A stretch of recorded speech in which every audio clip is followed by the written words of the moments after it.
महाराज दशरथ जी के कोई संतान नहीं है। मन में बड़ी गलानी हुई, बहुत दुख हुआ कि मेरे कुल में तो कोई पानी देने वाला नहीं। देखो समय बहुत कम है, इसलिए मैं आपको बहुत संक्षिप्त रूप में समझा रहा हूँ, बाकी इसका विस्तार मैं आपको कल सुनाऊंगा। देखो पहले के जो राजा महाराजा होते थे ना, उनके दरबार में एक ब्राह्मण होते थे मंत्रणा देने के लिए, बुद्धि देने के लिए। राजा कुछ भी करना होता था तो पहले मंत्रणा लेते थे।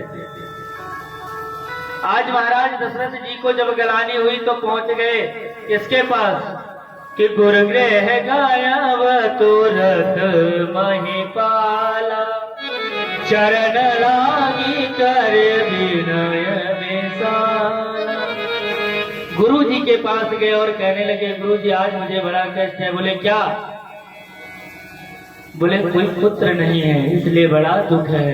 गुरु जी ने आशीर्वाद दे दिया, धरो देर हुई है सुचारी, और वो समय आया कि आज महाराज दशरथ जी के यहाँ चार पुत्रों का जन्म हुआ, और 4 पुत्रों ने आकर के महाराज दशरथ जी को आनंदित कर दिया है। दशरथ जी को आनंदित करके और इस धराधाम को रावण, कुंभकर्ण इत्यादि राक्षसों के भय से पृथ्वी को मुक्त किया है। बोल रामचंद्र भगवान की। इस प्रकार जब जब भक्तों पर कष्ट आया तब तब भगवान अवतार धारण करके भक्तों के कष्ट को दूर किए। रावण के अत्याचार से पृथ्वी त्राहि त्राहि मची, तब राम अवतार धारण करके राम जी ने पृथ्वी को मुक्त किया। देवताओं पर आपत्ति आई तो वामन रूप धारण करके भगवान ने देवताओं का उद्धार किया। महाराज जब जब भक्तों पर कष्ट आया तब तब भगवान ने अवतार धारण किया है। सुखदेव जी महाराज इसके बाद चंद्रवंश का वर्णन करते हैं। परीक्षित जी ने पूछा, महाराज हमारे कुल में जो हमारे दादा परदादा भीष्म पितामह जैसे बड़े बड़े प्रतापी राजा थे, हमारे कुल के बारे में कुछ बताओ। सुखदेव जी महाराज कहने लगे, महाराज क्या बताएं, आपके वंश में, चंद्र वंश में तो सबसे खतरनाक राजा एक ही हुआ जिसका नाम है कंस। कंस कस धातु से बना है इसलिए इसका नाम कंस रखा गया। और महाराज कंस का स्वभाव तो आप सभी जानते हैं कैसा था। कंस ने एक दिन जाकर के अपने पिताजी को बंदी गृह में डाल दिया और राजा बन गया स्वयं। बोला आज के बाद मैं राजा हूं। सभी को बंदी बना लिया। धीरे धीरे उसे लगा कि अब अपकीर्ति मेरी फैलती जा रही है पूरे मथुरा में, तो उसने सोचा कि अब कुछ अच्छा काम भी कर लिया जाए। एक दिन कंस की नजर अपने चचेरी बहन देवकी पर पड़ गई, जो महाराज देवक की पुत्री है। और देवकी पर नजर पड़ी तो उसने कहा कि ये बहन विवाह योग्य हो गई है, इसका विवाह कर दिया जाए। तो महाराज गया और वसुदेव जी से विवाह पक्का कराया।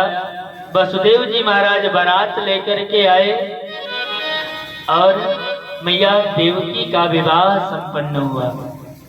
विवाह के बाद कंस ने कहा कि अब देवकी के रथ को मैं अपने आप ले जाकर के इसके ससुराल तक छोड़ करके आऊंगा, ताकि ये नगर वालों के सामने ना मेरी ख्याति थोड़ी बढ़ जाए। लोग मुझे बहुत क्रूर समझते हैं, शायद इन्हें भी लगे कि मैं क्रूर नहीं हूँ। कंस ने आज रथ में आरूढ़ हो करके और मैया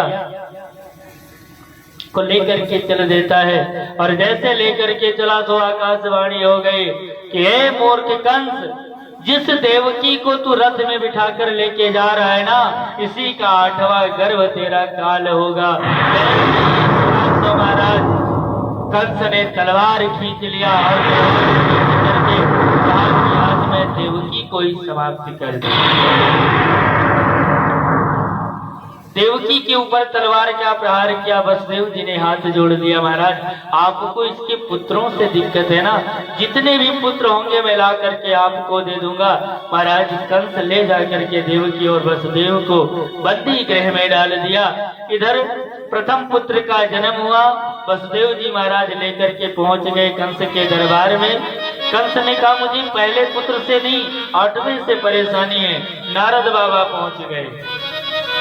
नारद बाबा ने एक कमल का पुष्प दिखाया जिसमें 8 पंखुड़ियां थी और कहने लगे इसकी गिनती करके बताओ। तो 1 से गिनती प्रारंभ करते हैं 8 तक पहुंच जाते हैं और 8 से प्रारंभ करते हैं पुनः 1 पर। कंस भ्रमित हो गया और उसने पुनः दोबारा बुला लिया महाराज वसुदेव जी को और उनके पुत्र को आज समाप्त कर दिया। ऐसे करते करते महाराज कंस ने देवकी के 6 पुत्रों का वध किया। 7वें में भगवान ने स्वयं योग माया से कहा कि तुम जा करके संकर्षण बनकर आकर्षण के द्वारा रोहिणी के गर्भ में स्थापित हो जाओ और मैं 8वें गर्भ में स्वयं देवकी मैया के गर्भ में आ रहा हूं। इधर योग माया ने आकर के महाराज संकर्षण को योग माया द्वारा मैया रोहिणी के गर्भ में स्थापित किया। इधर अष्टम गर्भ में स्वयं भगवान पधारे। आइए हम सभी बड़े भाव से कन्हैया सरकार का स्वागत करें क्योंकि कुछ ही क्षणों में भगवान का जन्म होने वाला है। स्वागतम कृष्ण शरणागतम कृष्ण